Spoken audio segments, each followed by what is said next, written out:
বিসমিল্লাহির রহমানির রহিম। প্রিয় শিক্ষার্থী বন্ধুরা, আশা করছি তোমরা সকলে ভালো আছো। আমিও ভালো আছি। আজ আমি তোমাদের টলেমির উপপাদ্যটা বুঝিয়ে করার জন্য চেষ্টা করব। তো আশা করছি তোমরা সবাই আমার সাথেই থাকবে। তো চলো আর সময় অপচয় না করে আমরা এই উপপাদ্যটির সমাধান করার চেষ্টা করি।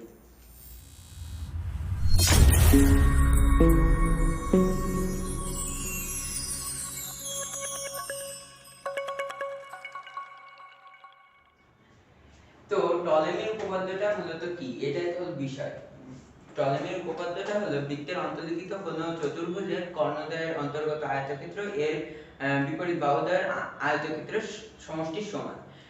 তো এখানে এটার দ্বারা যে কি বোঝাচ্ছে, যে প্রথমে দেখো এখানে লেখা রয়েছে যে বৃত্তের অন্তর্লিখিত, অর্থাৎ বৃত্তের ভিতরে একটা জিনিস আঁকা হবে, সেটা হলো কোন চতুর্ভুজ, অর্থাৎ বৃত্তের ভিতরে একটা চতুর্ভুজ আঁকা হবে যার কর্ণদ্বয় এখানে দেখো এখানে এ বি সি ডি হলো সেই চতুর্ভুজটা, আর এর কর্ণদ্বয় হলো এসি আর বিডি এবং অন্তর্গত আয়তক্ষেত্র। তো এটা দ্বারা যে কি বোঝাচ্ছে সেটা আমি আরেকটু পরে বোঝাচ্ছি তোমাদের। আর তারপরে রয়েছে ওই চতুর্ভুজের বিপরীত বাহুদ্বয়। এখানে বিপরীত বাহুদ্বয় হলো এবি, এর বিপরীত বাহু সিডি এবং বিসি, এর বিপরীত বাহু হলো এডি। তো এর অন্তর্গত আয়তক্ষেত্রের সমষ্টির সমান। তো বিশেষ নির্বাচনটা আমি লিখে রেখেছি। এখন আমি এখানে প্রমাণ করতে হবে যে এটা হলো বুঝার বিষয়। তো এখানে কি প্রমাণ করতে বলেছে, যে ওই চতুর্ভুজের কর্ণদ্বয়ের অন্তর্গত আয়তক্ষেত্র। তো এখানে কর্ণ দুটি কি, এসি ও বিডি। তো এসি এর মাপটা আমরা যদি এরকম লিখি যে এটা হলো এসি বাহু, আমরা এসি বাহুরে এভাবে লিখলাম। আর বিডি, এই বিডি কর্ণটা ধরো এতটুকু হলো বিডি কর্ণ। তো এটা আমি এ আর এটা বি ধরলাম। তো দেখো এই দুইটা বাহু দিয়ে আমরা যদি একটা আয়তক্ষেত্র আঁকি, তাহলে সেটা কেমন হবে, এমন একটা আয়তক্ষেত্র হবে। আর যার ক্ষেত্রফলটা কি হবে, যে এ আর বি। তো এখানে এ হলো দৈর্ঘ্য আর বি হলো প্রস্থ, তাহলে এর ক্ষেত্রফল কি, এ বি। তো এ বি মানে কি, এসি গুণ বিডি, অর্থাৎ আমাদের এখানে এসি গুণ বিডি, এটাই তো মূলত বোঝাচ্ছে যে কর্ণদ্বয়ের অন্তর্গত আয়তক্ষেত্র এতটুকু দ্বারা বোঝাচ্ছে আমাদের যে এসি গুণ বিডি। এবার কি বলেছে, ওই চতুর্ভুজের বিপরীত বাহু দ্বয়ের অন্তর্গত আয়তক্ষেত্র। বিপরীত বাহু প্রথমে আমরা এবি, এর বিপরীত বাহু সিডি, এই ক্ষেত্রে এই দুটির মাপ নিয়ে যদি আমরা একটা আয়তক্ষেত্র আঁকি, তাহলে তার ক্ষেত্রফল কি হবে, এবি ইনটু সিডি। তো তাহলে আমরা এখানে এবি ইনটু সিডি লিখি, এবি ইনটু সিডি। আরো কি বলেছে, বিপরীত বাহু দ্বয়, অর্থাৎ এখানে প্রত্যেকটা চতুর্ভুজেরই কিন্তু বিপরীত বাহু দুই জোড়া থাকে। অর্থাৎ এখানে এবি এর বিপরীত বাহু সিডি রয়েছে, তাছাড়াও এখানে বিসি এর বিপরীত বাহু এডি রয়েছে। তো বিসি আর এডি এই দুটি বাহুর মাপ নিয়ে যদি আমরা কোনো আয়তক্ষেত্র রাখি, তাহলে তার ক্ষেত্রফল কি হবে, বিসি গুণ এডি, এবং বলেছে যে এদের সমষ্টি সমান। অর্থাৎ এখানে সমষ্টি অর্থ কি, আমাদের যোগ করতে বলা হয়েছে, তাহলে প্লাস বিসি ইনটু এডি, আর সমষ্টি সমান, তাহলে এখানে আমরা সমান দিয়ে দিলাম। তাহলে আমাদের কি প্রমাণ করতে হবে, AC into BD equal to AB into CD plus BC into AD, এটা হলো প্রমাণ করতে হবে। তো প্রমাণ করতে হলে এখানে আমরা অত সহজে প্রমাণ করতে পারবো না, এখানে আমাদের একটা বাড়তি একটা জিনিস আঁকাতে হবে। তো সেটা হলো, দেখো আমি এতটুকু মুছে দেই, তারপরে তোমাদের দেখাচ্ছি। এখানে আমাদের অঙ্কনে লিখতে হবে যে অঙ্কন, এখানে আমাদের কি করতে হবে, যে কোণ বিএসি, এখানে দেখো এই কোণটা, এই যে এই কোণটা হলো কোণ বিএসি। তো কোণ বিএসি এর সমান করে কোণ পিএডি আঁকি, কোণ পিএডি আঁকি। তো এটা বোঝানোর জন্য আমি কোণ বিএসি কে x দ্বারা প্রকাশ করেছি এবং কোণ পিএডি কে x দ্বারা প্রকাশ করেছি। অর্থাৎ এখানে কোণ বিএসি এবং কোণ পিএডি হলো সমান। তো এখানে আরেকটু জিনিস লিখতে হবে, সেটা হলো যে এবং এপি বাহু যেন বিডি কে পি বিন্দুতে ছেদ করে। করে। তাহলে এখানে দেখা যাচ্ছে যে এবি বিডি কে ছেদ করেছে পি বিন্দুতে। তো এখন আমাদের কি এটা প্রমাণ করতে হবে যে AC BD AB CD BC AD. তো আমরা এখানে আগে লিখে রাখি যে অতএব অঙ্কনের মধ্যে লিখে রাখি যে অতএব কোণ বিএসি সমান কোণ পিএডি। এখন আমরা প্রমাণে চলে যাই। প্রমাণটার ক্ষেত্রে আমাদের সর্বপ্রথম যেটা মাথায় রাখতে হবে যে এখানে আমাদের প্রথমে এখানে মোট চারটি ত্রিভুজ নিয়ে কাজ করতে হবে এবং এর মধ্যে দুইটি করে এদের প্রমাণ করতে হবে যে এরা সদৃশকোণী ত্রিভুজ। তারপরে আমরা মূলত প্রমাণ করতে পারবো এটা। তো সেই ক্ষেত্রে আমাদের প্রমাণের সুবিধার্থে এখানে কি করতে হবে যে এখানে এই কোণ বিএসি সমান কোণ পিএডি। আমরা এখানে যদি প্রথমে লিখে রাখি যে কোণ, তাও সমস্যা নেই। তো এখানে কোণ বিএসি সমান কোণ পিএডি রয়েছে, তো এখানে আমাদের এর সাথে কোণ বিএসি যোগ কোণ, আমরা এই কোণ সিএপি যোগ করে দেব উভয় ক্ষেত্রে, তাহলে প্লাস কোণ সিএপি। তাহলে আমরা কোনো কিছুতে এক পাশে যোগ করতে পারি না, আমাদের দুই পাশে যোগ করতে হবে। তাহলে এখানে কি হবে কোণ পিএডি যোগ কোণ সিএপি। তাহলে দেখো কোণ বিএসি এই কোণটা আর কোণ সিএপি এই কোণটা, তাহলে আমাদের মোট কি আছে কোণ বিএপি বা কোণ বিএপি ইকুয়াল টু, আমরা কোণ পিএডি, এখানে কোণ পিএডি রয়েছে, কোণ পিএডি এর সাথে আমরা কি যোগ করেছি কোণ সিএপি এইটা। তাহলে আমাদের মোট কি আছে কোণ সিএডি। তাহলে আমরা কি পেলাম কোণ বিএপি সমান কোণ সিএডি। তো এখন আমাদের কি করতে হবে, দেখো এখন আমাদের করতে হবে যে প্রথমে দুইটি ত্রিভুজ দিয়ে আমরা কাজ করব। সেই দুইটি ত্রিভুজ কি কি, ত্রিভুজ এবিপি এবং ত্রিভুজ এসিবি, এই দুইটি ত্রিভুজ দিয়ে আমরা কাজ করব। তো এখন মূলত আমরা এই ত্রিভুজ দুইটিকে আমরা সদৃশকোণী প্রমাণ করার চেষ্টা করছি। তো এখন ত্রিভুজ এবিপি ও ত্রিভুজ এসিডি এর, তো এখন সদৃশকোণী ত্রিভুজ যদি প্রমাণ করতে হয় তাহলে আমাদের একটা জিনিস মাথায় রাখতে হবে। প্রথমে তো প্রশ্ন ছিল একটা যে সদৃশকোণী ত্রিভুজটা কি। সদৃশকোণী ত্রিভুজ হলো ওই দুইটি ত্রিভুজ এর মধ্যে যদি কোণের পরিমাপগুলো সমান হয় তাহলে ওই ত্রিভুজ দুটি একে অপরের সদৃশকোণী হয়। তো সেই ক্ষেত্রে সদৃশকোণী ত্রিভুজের কোণ তিনটি কিন্তু সমান হতে হবে, কিন্তু এখানে বাহুগুলো সমান হবে না। সদৃশকোণী ত্রিভুজের একটি হয় বড় হয় এবং অন্যটি ছোট হয়, অর্থাৎ একটি ত্রিভুজের ক্ষেত্রফল অন্য ত্রিভুজের ক্ষেত্রফলের সমান কখনোই হবে না সদৃশকোণী ত্রিভুজের। তো সদৃশকোণী ত্রিভুজের ক্ষেত্রে এখানে দেখো এবিপি এবং এসিডি এই ত্রিভুজ দুটির মধ্যে এখানে আমরা প্রথমেই এই দেখো এখানে করেছি যে কোণ বিএপি সমান কোণ সিএডি। কোণ বিএপি অর্থাৎ এই কোণটা এবং কোণ সিএডি এই কোণটা সমান। তো সেই ক্ষেত্রে আমরা এখানে লিখি যে ত্রিভুজ এবিপি ও ত্রিভুজ এসিডি এর কোণ বিএপি সমান কোণ সিএডি। অর্থাৎ আমাদের সদৃশকোণী ত্রিভুজের আমরা প্রমাণ করছি, তো সেই ক্ষেত্রে আমাদের তিনটি কোণ সমান এটা প্রমাণ করতে হবে। তো আমরা একটি কোণ পেয়ে গেলাম, এখন আমাদের প্রমাণ করতে হবে দুইটি কোণ। তো এখন দেখো এই এবিসিডি এই চতুর্ভুজটার মধ্যে ত্রিভুজ এবিপি এবং ত্রিভুজ এসিডি এই দুইটা নিয়ে আমরা কাজ করছি। তো সেই ক্ষেত্রে দেখো আমরা যদি এডি এর একটা চাপ মনে করি, বৃত্তের অন্তর্লিখিত একটা চাপ মনে করি, তাহলে এবিডি অর্থাৎ দেখো এই ধরো একটা বৃত্ত, তাহলে এর উপর এডি হলো চাপ, এটা হলো ধরো এ আর এটা হলো ডি, আর এখানে কোণটা আমি এভাবে লিখছি, কোণটা হলো এইভাবে রয়েছে, তাহলে বি।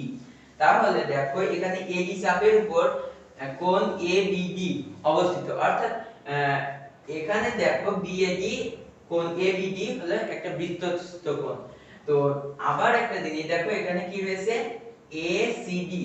তো সেক্ষেত্রে আমরা যদি এটারে আবার এইভাবে লিখি যে এ এটারে যদি সি দিয়ে প্রকাশ করি তাহলে কোণ এসিডি হচ্ছে। তো এখানে এডি চাপের উপর, এই চাপের উপরেই কিন্তু আমাদের এই বৃত্তস্থ কোণ এবং এই বৃত্তস্থ কোণটা অবস্থিত। তো আমরা জেনারেল ম্যাথের উপপাদ্যই রয়েছে যে একই চাপের উপর দণ্ডায়মান দুইটি বৃত্তস্থ কোণ সর্বদা সমান। তাহলে আমরা এখানে কি লিখতে পারি যে কোণ ABD ইকুয়াল টু কোণ ACD।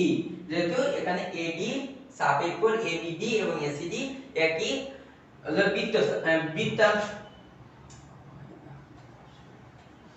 বৃত্তস্থ কোণ বৃত্তস্থ একই চাপের উপর দণ্ডায়মান বৃত্তস্থ কোণ সবসময় সমান হয়। তাহলে আমরা এখানে কি লিখতে পারি যে কোণ ABD সমান কোণ ACD।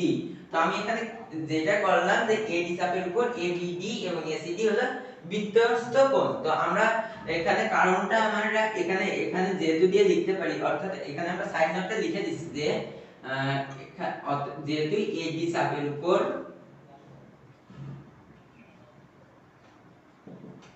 ABD কোণ ABD ও কোণ ACD বৃত্তস্থ কোণ।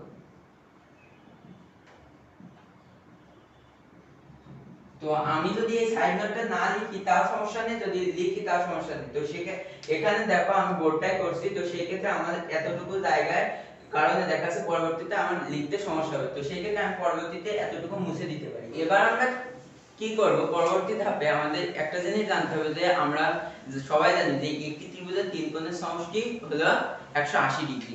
তো সেই ক্ষেত্রে ধরো এটা হলো একটা ত্রিভুজ যার ধরো এটা হলো 60 ডিগ্রি আর এটা হলো 70 ডিগ্রি। তাহলে 70 আর 60 কত হয় আমাদের 130। তাহলে এই কোণটা আমাদের কত হবে 50 ডিগ্রি হবে। তাহলে দেখো 70 আর 60 আর এখানে 50 ডিগ্রি আছে। আর একটা ত্রিভুজ আমরা নিলাম। এখন ধরো এটা হলো 70 ডিগ্রি আর এটা হলো 60 ডিগ্রি। তাহলে এখানে 70 ডিগ্রি আর 60 ডিগ্রি, তাহলে এই কোণটা তো আমাদের আর 100 ডিগ্রি কি 50 ডিগ্রি বাদে কিন্তু আমাদের আর হতে পারবে না, কারণ ত্রিভুজের তিন কোণের সমষ্টি হলো 180 ডিগ্রি। অর্থাৎ বলা যায় যে দুইটি ত্রিভুজের যদি দুইটি কোণ পরস্পর সমান হয় তাহলে অপর কোণটিও সমান হয়। তো সেই ক্ষেত্রে আমরা এখানে লিখতে পারি যে এবং অবশিষ্ট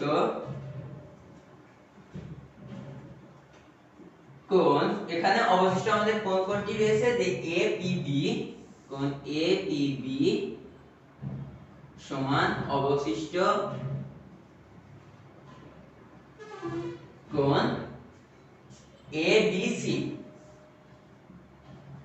তাহলে আমরা এখন কি লিখতে পারি যে অতএব ত্রিভুজ ABP ও ত্রিভুজ ACD সদৃশকোণী। তো এবার আমরা একটা জিনিস জানি যে দুইটি ত্রিভুজ যদি সদৃশকোণী হয় তাহলে এদের অনুরূপ বাহুগুলোর অনুপাতও সমান হয়। তাহলে এখন আমরা এই আনুপাতিক যে বিষয়টা সেটার দিকে খেয়াল করব। তো এখানে ত্রিভুজ ABP এর ছোট বাহু অর্থাৎ সবচেয়ে ছোট বাহু হলো BP। তাহলে BP ভাগ আমরা যেহেতু এখানে ছোট বাহু নিয়েছি তাহলে এখানে আমাদের ছোট বাহু নিতে হবে। তাহলে ত্রিভুজ ACD এর ছোট বাহুটা কি CD ইকুয়াল টু, এবার আমরা বড় বাহুটা দেব। ত্রিভুজ ABP এর বড় বাহু হলো AB বাই ত্রিভুজ ACD এর বড় বাহু হলো AC। তাহলে অনুপাত্রে আমরা তো ভগ্নাংশ আকারে লিখতে পারি। তো এখানে মূলত আমরা লিখতে হতো আমাদের প্রথমে BP into CD equal to AB into AC। তো আমরা সেটারে একবারে ভগ্নাংশ আকারে লিখে দিয়েছি। তো এবার আমরা এটা থেকে কি লিখতে পারি যে BP গুণ AC, অর্থাৎ আর গুণন পদ্ধতিটা যদি আমরা কাজে লাগাই তাহলে এখানে হবে AC into BP সমান AB into CD। তো এবার আমি এই পাশে করছি, তো সেই ক্ষেত্রে আমি এই অংশটুকু মুছে দিচ্ছি যেটা আমি প্রথমে বলছিলাম তোমাদের। আবার আমি ভিডিওর শুরুতেই কিন্তু বলছিলাম যে এখানে আমরা চারটি ত্রিভুজ নিয়ে কাজ করব, যার মধ্যে দুই জোড়া ত্রিভুজের আমরা সদৃশকোণী প্রমাণ করব। তো সেই ক্ষেত্রে আমরা কিন্তু প্রথম দুইটি ত্রিভুজ নিয়ে কাজ করেছি এবং সেটারে আমরা সদৃশকোণী প্রমাণ করেছি। তো এবার আমাদের কি করতে হবে যে ত্রিভুজ ABC অর্থাৎ এই ত্রিভুজটা যেটা এইভাবে রয়েছে এই ত্রিভুজটারে আমরা এবং এই এবিডি ত্রিভুজ এবিডি অর্থাৎ এই যে ত্রিভুজ এবিসি আর ত্রিভুজ এবিডি এই ত্রিভুজ দুইটির সদৃশকোণী প্রমাণ করব। তো সেই ক্ষেত্রে আমাদের এবার কি করতে হবে, এখানে আমরা লিখি প্রথমে যে ত্রিভুজ এবিসি ও ত্রিভুজ এবিডি এর এখানে দেখো আমরা কিন্তু প্রথমে অঙ্কন অনুসারে এখানে এইটা লিখেছিলাম যে কোণ বিএসি সমান কোণ পিএডি, অর্থাৎ কোণ বিএসি এই কোণটা আর কোণ পিএডি এই কোণটা সমান। তো আমরা এখানে প্রথমে সেটা লিখি যে কোণ বিএসি সমান কোণ পিএডি। তো এবার আমরা কি করব, দেখো এখানে ত্রিভুজ এবিসি ও ত্রিভুজ এপিডি এর মধ্যে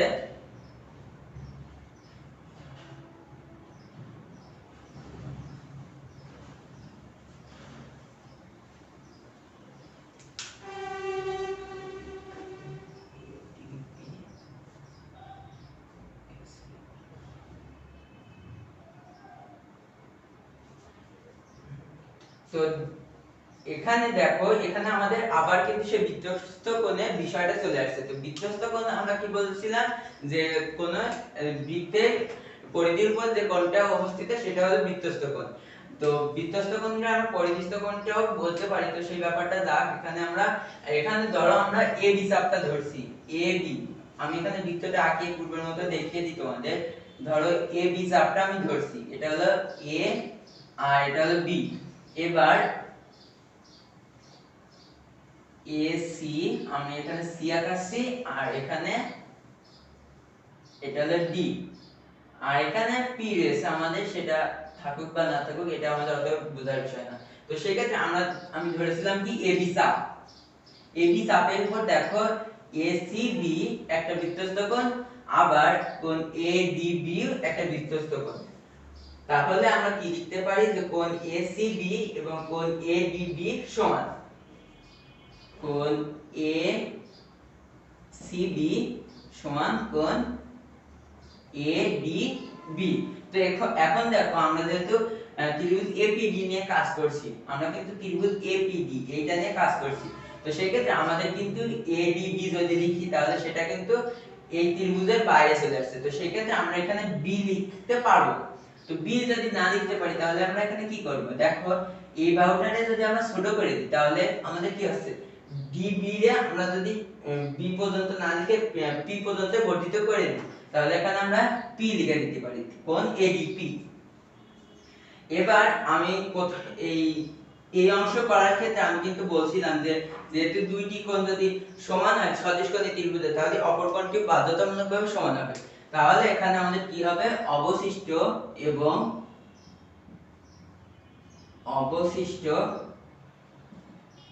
এখানে আমি মাঝখানে দাগ দিয়ে রাখি আর এখানে আমাদের এটা 1 নম্বর সমীকরণ দিয়ে চিহ্নিত করতে হবে। আর এখন অবশিষ্ট এখানে আমাদের অবশিষ্ট কোণটা রয়েছে কোণ এবিসি সমান অবশিষ্ট কোণ। এই ত্রিভুজে আমাদের অবশিষ্ট কোণটি রয়েছে, কোণ এবিসি রয়েছে আমাদের এই এবিসি ত্রিভুজে, আর এপিডি ত্রিভুজে আমাদের অবশিষ্ট কোণটি রয়েছে কোণ এপিডি।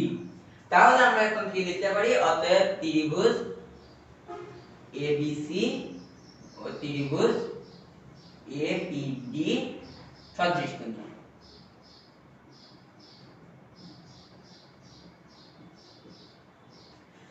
তাহলে এখন আমাদের কিন্তু আমাদের পূর্বের এই অংশটা টুকুরি মতোই আমাদের এবার অনুপাতিক বিষয়টাই আসতে হবে। তো সেই ক্ষেত্রে আমাদের ত্রিভুজ এবিসি ও ত্রিভুজ এপিডি এই দুটি ত্রিভুজ রয়েছে। তো এখন আমরা কি করব, যে ত্রিভুজ এবিসি এর ছোট বাহু কোণটা বিসি, তো বিসি ভাগ ত্রিভুজ এপিডি এর ছোট বাহু পিডি সমান, এবার এই এবিসি ত্রিভুজের বড় বাহু কোণটা এসি ভাগ ত্রিভুজ এপিডি এর বড় বাহু কোণটা এডি।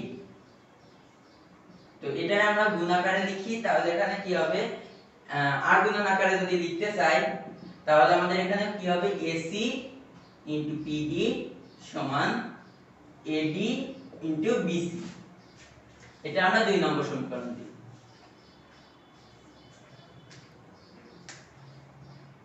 তাহলে আমরা কিন্তু দুইটা সমীকরণ পেলাম যে AC ইনটু BP সমান AB ইনটু CD এবং AC ইনটু PD সমান AD ইনটু BC। তো এবার আমরা কি করব, দেখো আমি এটা এই জায়গায় করছি যে 1 ও 2 যোগ করি।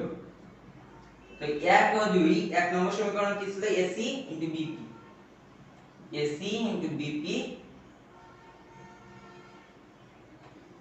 যোগ AC ইনটু PD